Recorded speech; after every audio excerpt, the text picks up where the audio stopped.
What happens when a car crashes? Why do airbags make such a big difference? Today, we're exploring impulse and momentum change using real crash test data. When a car crashes, its momentum changes rapidly. But how do we reduce the impact on passengers? The answer lies in impulse. Impulse is the force applied over time that changes an object's momentum. By increasing the time of impact, we can reduce the force on the object, just like airbags do in a car crash. Let's see impulse in action. Without an airbag, the time of impact is very short, meaning the force is dangerously high. With an airbag, the impact time increases, reducing the force and potentially saving lives. When impact time is short, force is high.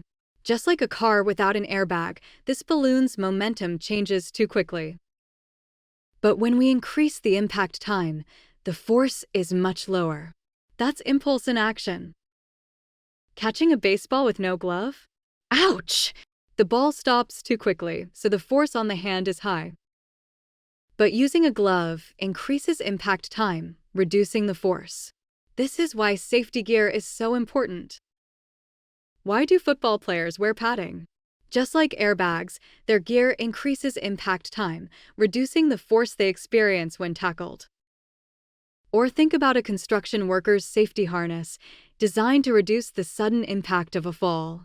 The longer the stopping time, the safer the landing. Let's review what we've learned. Impulse is force multiplied by time.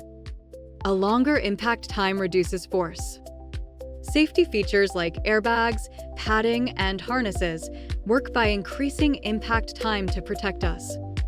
Now it's your turn. Design an experiment to test impulse in action. How can you reduce force by increasing time?